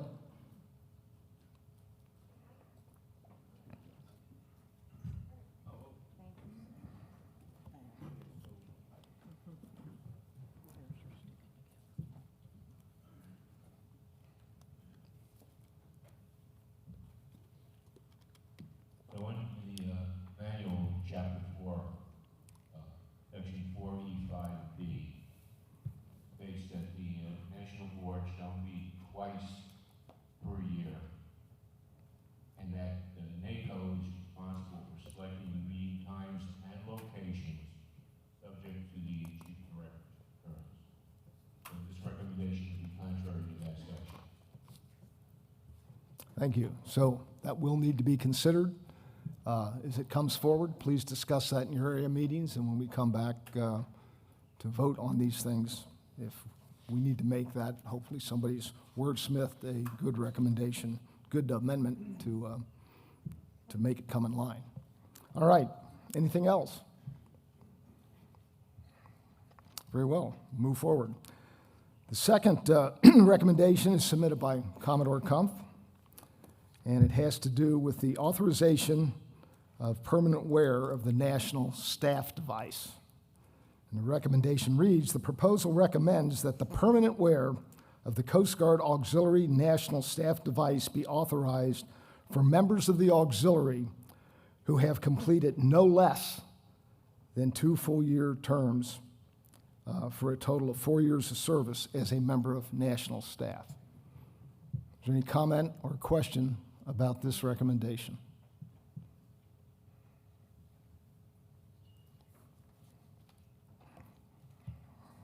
Very good. The third recommendation was submitted last year by Commodore Martin Goodwin of the Southeast District and has to do with refining the quorum calculation criteria for auxiliary units. The recommendation states that the National Board adopt a standard national policy refining the objective criteria for determining which members are included in the population used to calculate quorum requirements for the Coast Guard auxiliary units. For quorum calculation purposes, only a member shall be included in the quorum counting population if the member is current on annual dues, is current in corps training, and has satisfied current annual uniform inspection policy, including a recorded inspection or applicable exemption, and is not under membership suspension or auxiliary participation restrictions as a result of a disciplinary action. Members who do not meet the quorum counting criteria shall remain members of the Coast Guard Auxiliary. They shall not be included in the number used to determine whether a quorum exists when absent. However, if present, in person or virtually, they may vote on unit members and in unit elections, subject to otherwise applicable rules. Any comment or question? Everybody understand what we're proposing to do here? Nobody's going to be disenfranchised. It's just that if you meet the criteria, you will be counted as a member, you'll be counted in the quorum calculation. So I guess a reasonable example would be if you have a 40-member flotilla and 30 people do not meet the criteria, only 10 members will be in the pool to determine how many members are needed to conduct business at 25% of the qualified membership. Commodore, just to clarify, that's true, and this would not prevent non-quorum criteria members from voting. That's correct. Still vote. That's correct. It only affects the number of people counted in the quorum. That's right. It affects the calculation. Nobody will be disenfranchised. Commodore Thomas. How would we make it easy for the flotilla commanders to determine that? Hold on, we need a mic. If we aren't on mic, then the YouTube folks can't hear us. How would we make it easy for the flotilla commanders to determine that? Would there be a box added in Ops Data 2 that says these are quorum members, these aren't? Or is it up to the flotilla commander to go through these criteria to determine that? If it's up to the flotilla commander to determine that, I think that would be an urgent process. Okay, good question. We heard earlier about the member engagement level report, and 90% of that criteria is contained there. Yes, there's going to be some effort have to be put forth by flotilla commander or vice commander, secretary of records, somebody, but that information is in that report. So that's a start. Say again? 90%. Well, hey, 90 is better than none. Yeah, okay. So, Commodore Villeneuve. I just wanted to provide some comments for the group with regard to this recommendation. There was a committee, as you recall, an ad hoc committee that met and discussed in appropriate detail, we'll put it that way, all of the concerns and revisions and changing of some of the intent of the proposal that was presented last spring. In addition, there was input from legal and input from the chief director's office. So an extensive group of input across all of the auxiliary and the partners that we work with regard to developing the recommendation as it is currently written to address the primary concerns that were raised last spring. Thank you. Thank you. Sorry. Donna? Commodore Miller? Regarding the question about making it difficult for the flotilla commanders to check the count, I kind of believe, Bill Ballard's probably in the room, that a standardized report can be developed that would be easily pulled, that would give them those numbers. Feel free to correct me if I'm wrong on that. I think that's something that will be investigated, and we'll look into that. Mark, thanks for bringing up the committee, because I do want to publicly thank the people that served on that, including... Pat, pardon me, we can have a report generated. Okay, thank you. Good. There's your answer, Jim. See? We're trying to make things simpler. So, but I want to thank Commodore Goodwin. Martin, where are you? There he is, who spearheaded the group, who was the author of the original recommendation. Commodore Villeneuve, who, if you'll recall, brought up several things that needed to be discussed. Commodore Donahue, thank you for your help. Commodore Shafini, thank you for your help. And Commodore Bonneau, where are you over there? These are the people that served on the group that kind of tore this thing apart, put it back together. We had a good cross-section of the auxiliary, and it worked out very well after, 2 or 3 meetings. So thank you. Any other question or comment?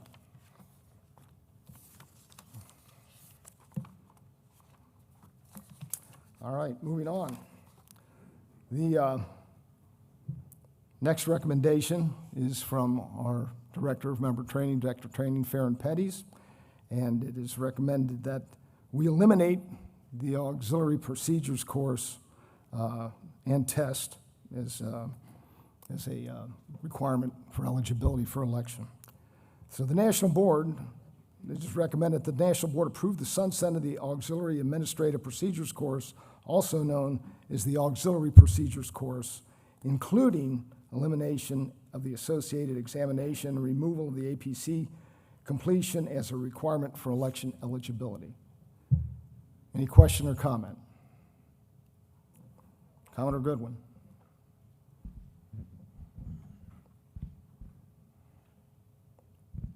A couple of quick questions. Number one, what would be the sunset horizon for this? Are we looking at, there's no date in the recommendation. So would that need to be made by motion? Yes. Or tomorrow, or Yes. amendment? Secondly, if we're going to remove the APC as a component of election eligibility, what's going to replace it? And can it be replaced by BQC? And again, would that then need to be offered up as an amendment during the process? Yes, it probably would. Okay. It's, the FLC course would be. The FLC course remains. Yeah, as yeah, an it's still there. eligibility. Actually, we're just removing this. Correct, correct. Yeah. Right now, there's nothing planned to. I have a comment. Okay. Go ahead. Commodore Thatch.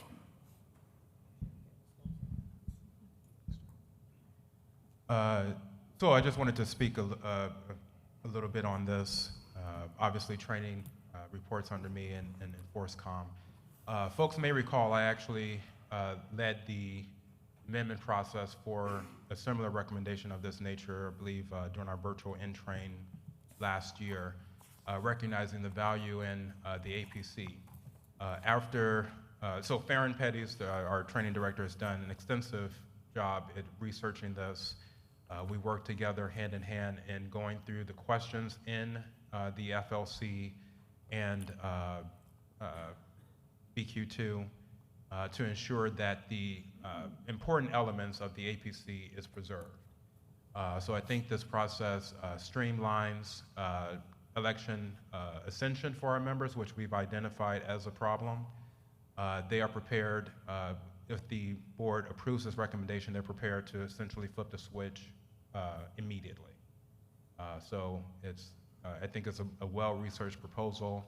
I think, again, it streamlines the process for our members to gain access to the elected chain, and will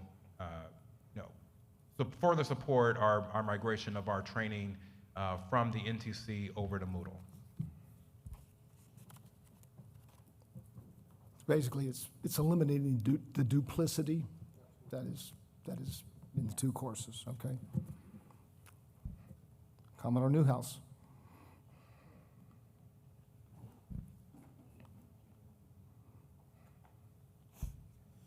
Thank you. So it occurs to me that the problem that you're trying to fix is one of an extra step to go through. Isn't the real problem that we're needing to fix is having strong leaders with the competence skills to lead this organization right from level at the flotilla to and up the chain? And what are we replacing the APC with? And is AFLC strong enough to empower our leadership, really to have those emerging leaders understand how to fit in?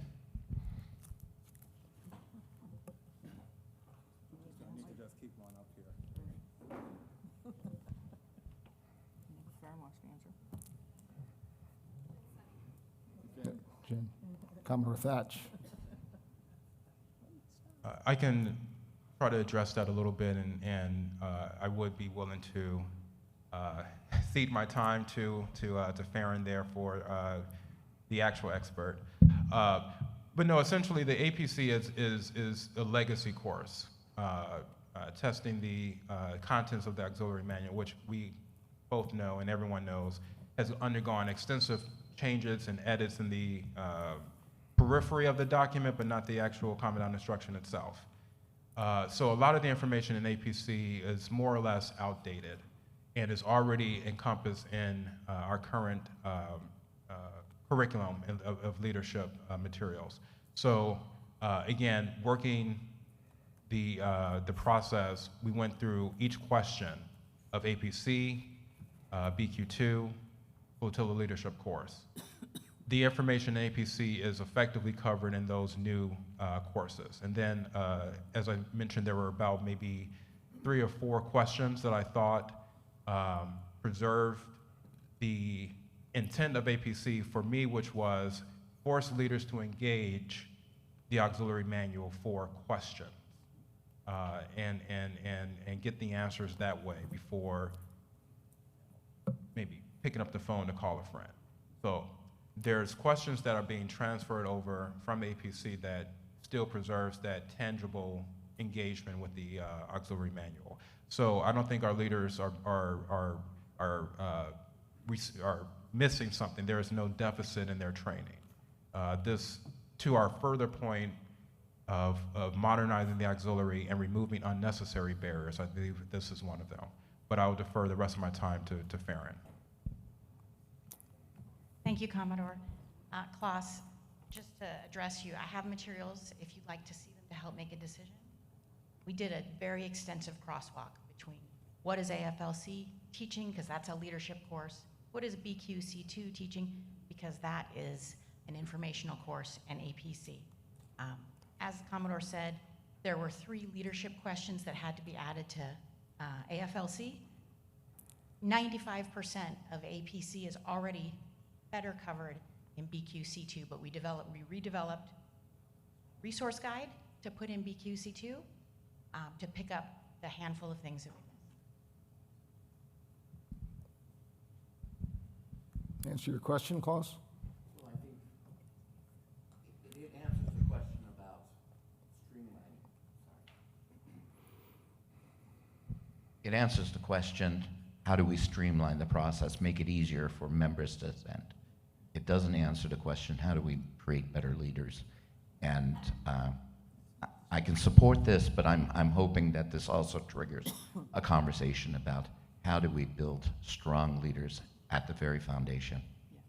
And it should in the various meetings that we're going to hold in the areas, but it should go beyond that also. And, you know, your comment's well taken. Thank you. Commodore Shafini. Just a quick question. Since the APC is not going to be valid anymore, anybody in the auxiliary prior to 2018 did not have to take the BQ2. Is that now going to be required for running for an office? That is an excellent question. I thought so. I don't know, Farron, are we going to address grandfathering somebody in who has taken APC? Sure. Okay, and that should be an amendment to this recommendation, that anyone who has taken APC prior to the effective date be grandfathered in for the eligibility. That's only fair. I would strongly recommend that somebody take the other Class 2 to get updated, but your point's well taken. Any other question or comment? Okay, that concludes the recommendations. I hope we've given you something all to talk about in your area meetings, and hopefully we'll have smooth sailing when we bring this before the board for a vote. Thank you. Thank you, Commodore Ferry. Thank you guys for your comments on that. Great job. I would now like to call up Commodore Clark Godshaw to present the NAC report.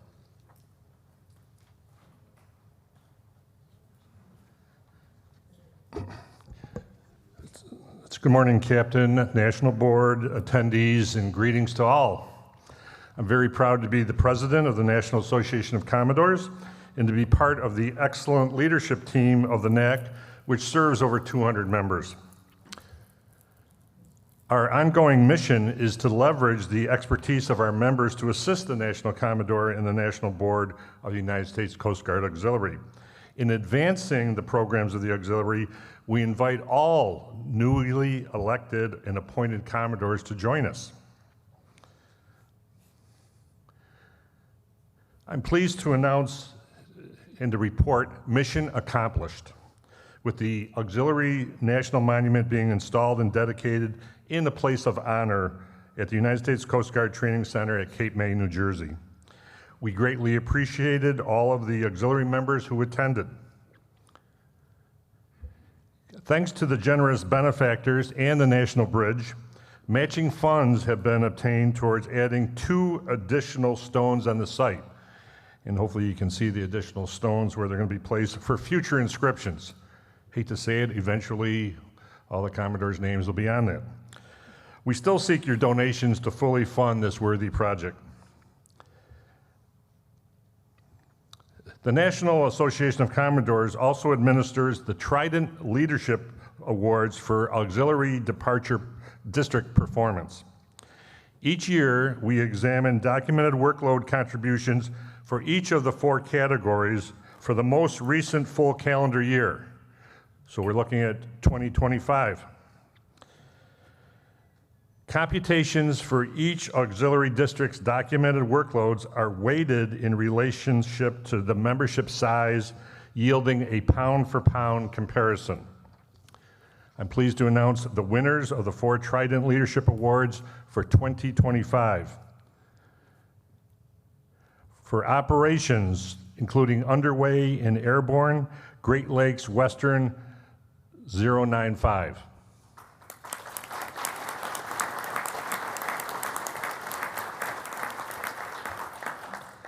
For augmentation, which includes direct Coast Guard support, Southwest Northern 113.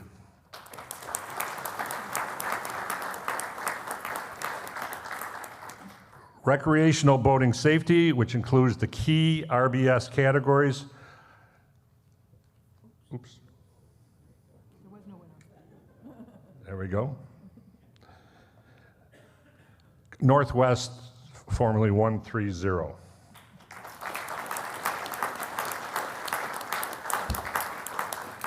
And growth, again for 2025, recruiting and retention, Oceana 140.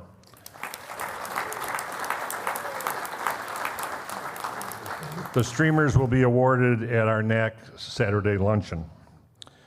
We continue to have a dialogue regarding a Commodore Scholarship Award to fund the attendance of new members to this important gathering. Again, your donations can help make this become a reality. This past December, 15 auxiliary leaders joined the first ever Coast Guard Auxiliary Leadership Caribbean Cruise. And here's a picture of San Juan. Given our successes, we are planning another Celebrity Apex 8-day cruise that's been booked for December of 2027, next year, with planned visits to Coast Guard Sector San Juan, Grand Turk, and St. Martin. This cruise is open to all Commodores and auxiliary leaders. We'll combine fellowship with nautical adventure and lots of fun at a great price. We have placed some flyers out at the seats. If you need more information, happy to send it to you. Thanks for your attention, and we welcome your feedback or comments anytime. Have a good day.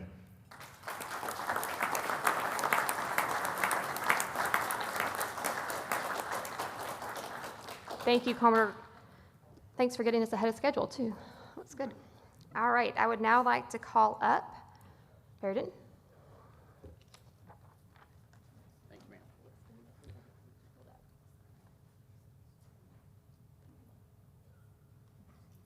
Thanks, everybody, for coming to Florida. It was so great just having to drive a couple hours north. I appreciate that. Y'all having a good time? You like Florida? Yes. It's hot. It's real hot. Come back in January.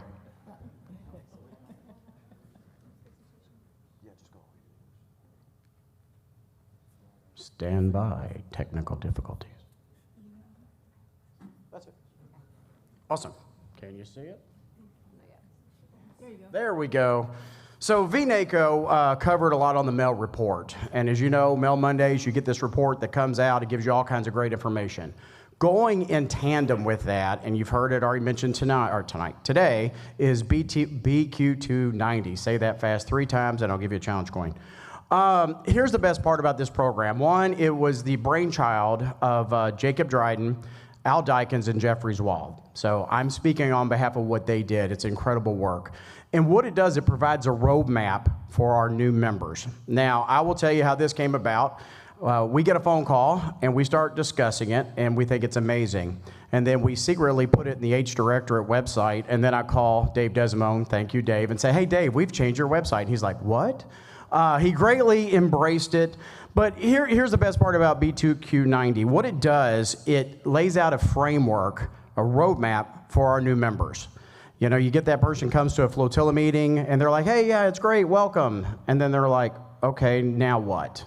And so it goes down into 4 areas. The first one is the alpha phase. Now, when you go to the H Director website, you're going to actually see where it says new member onboarding. And when you click that, it will go to a non-secure site where you can actually go into the alpha phase. The rest of them, they are actually under, you have to get your member number. Now, what happens is in your login, what happens is under that first alpha phase, we throw them into things like boating safety, FEMA courses, and we start working on getting their username and password. So they get to jump in. They just don't show up at a flotilla meeting and go, okay, well, I'll wait till I get something. They actually start jumping in with 2 feet.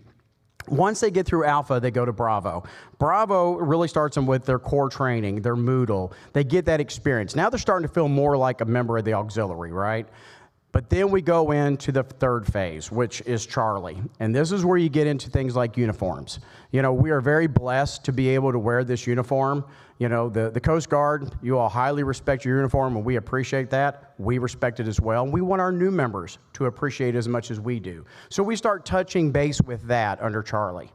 Now you get into the lovely area of uniform, you know, not in that phase, right? Alpha, Bravo, Charlie, uniform. What do you think uniform's about? Uniforms, right.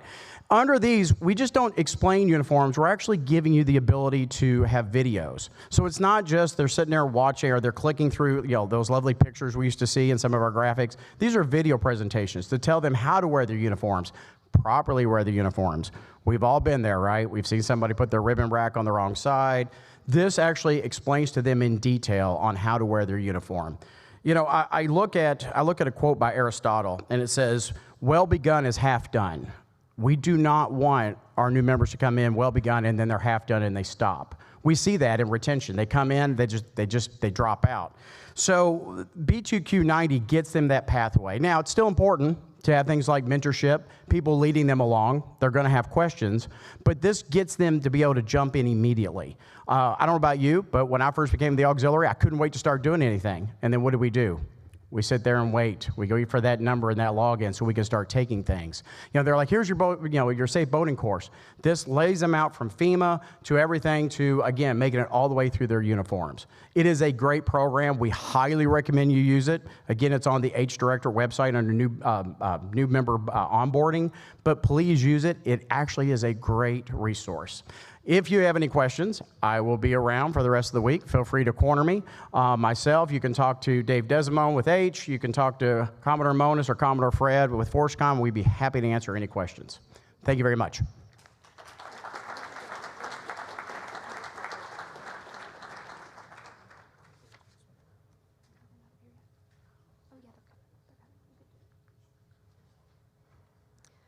All right. We have some OTOs coming in for the next part. Good to see y'all.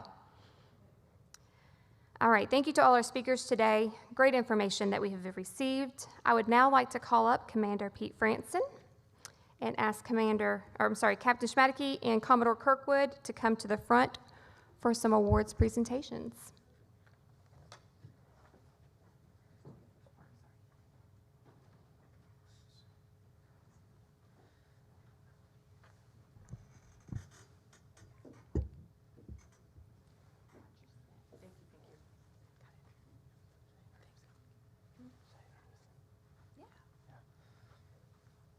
Well, before we get started, probably should have done this earlier, but we do have a new face in BSX. This is Peter Franzen. He is the new deputy in BSX, and I think the most happy folks are the folks sitting over there on the BSX staff. So Steve Minatolo.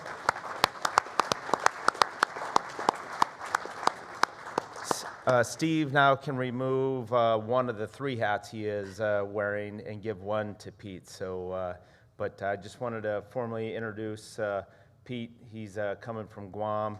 He's going to get a chance to maybe talk a little bit starting tomorrow. But when Kelly introduced Peter Franzen, some of you were like, "Who's Peter Franzen?" And so I just wanted to make sure you knew who he was. But I'll let Pete get on with the show, but we're going to kind of formally introduce him tomorrow. All right? Thanks. Thank you, Captain. Good morning, everybody. This is the good stuff. The recognition is the best part. So, Coast Guard Meritorious Team Commendations. The Coast Guard Meritorious Team Commendation is awarded for recognition of significant contributions to a group or team cited for meritorious performance. Each award is signed by Captain Schmadeke, Chief Director of Auxiliary. So to start us off, if I could ask that Commodore Barth, Auxiliarist Brown, Auxiliarist Kramer, Auxiliarist Hans, Auxiliarist Blankenship, and Auxiliarist Kendall please come forward.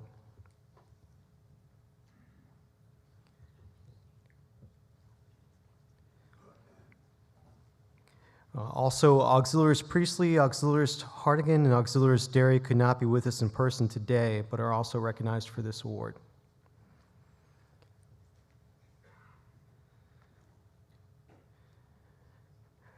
The Auxiliary National Team Event Team is being recognized for their exceptionally meritorious service, where they expertly managed comprehensive audiovisual operations for major Coast Guard auxiliary events, streamlined event administration through meticulous logistical coordination, preserved vital organizational history through professional photography and videography, and flawlessly executed complex transportation plans. Bravo, Zulu. Thank you, Auxiliary National Event Team.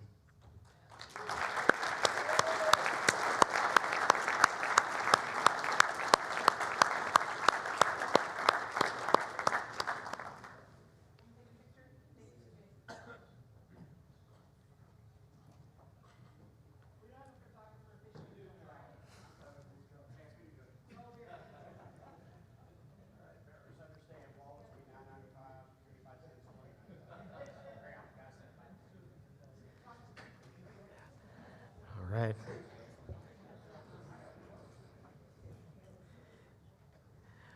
Okay, Commodore Bozarth, Commodore Constant, Commodore Saunders, Auxiliarist Marzano, Auxiliarist Austin, and Auxiliarist Fletcher, please come forward.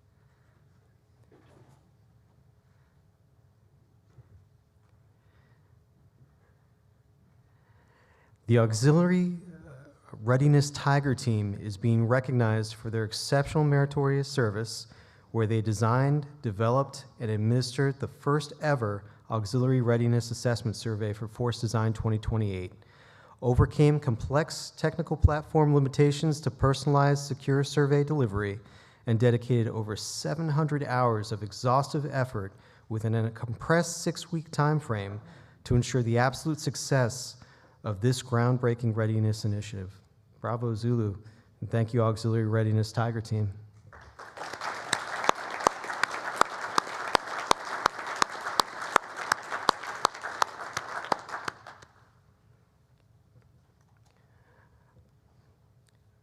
Commodore Schaefer, Commodore Hume, and Commodore Thurlow, please come forward.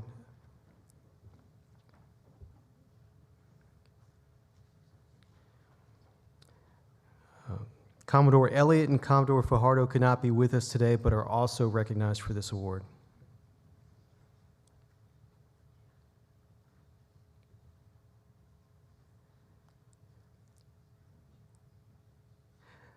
The Auxiliary National Safety Board is being recognized for their exceptionally meritorious service, where they successfully overhauled the Auxiliary Initial Incident Mishap and Near Mishap Notification process, engineered a comprehensive one-page situational awareness tool to reinforce operational risk management, and executed widespread safety climate surveys and national newsletters to foster a proactive culture of safety across the organization. Bravo, Zulu, and thank you, Auxiliary National Safety Board.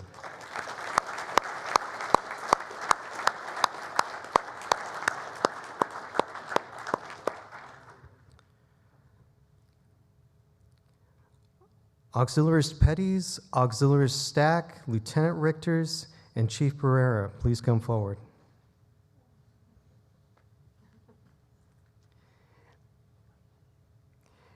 Petty Officer Billups could not be with us today in person, but is also recognized for this award.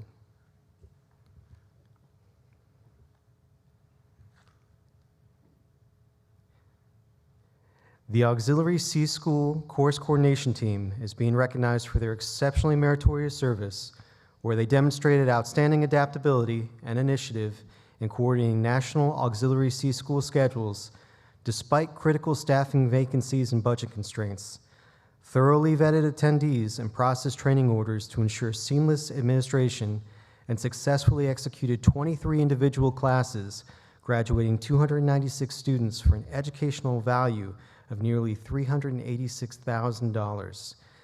Thank you, Auxiliary Sea School Course Coordination Team.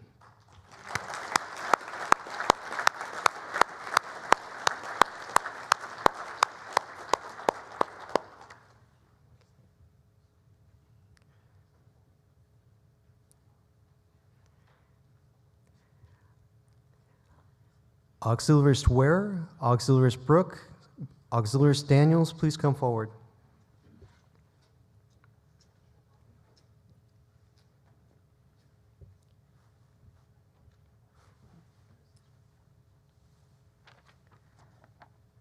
Oh, that's right, last minute script change. Apologize.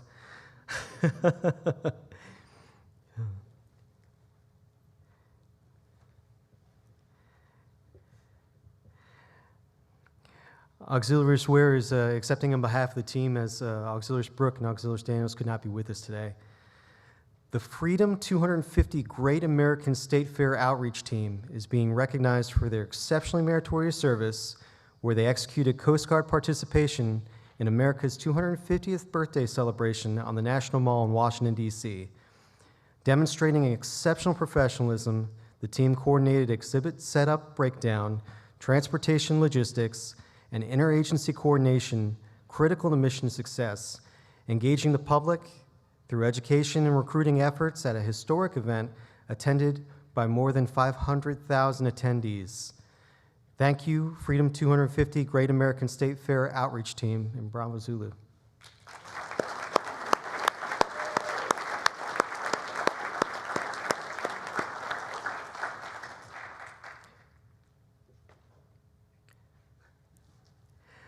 Captain Schmadeke and National Commodore Kirkwood, thank you for presenting the Coast Guard Meritorious Team Commendations, and congratulations again to all awardees.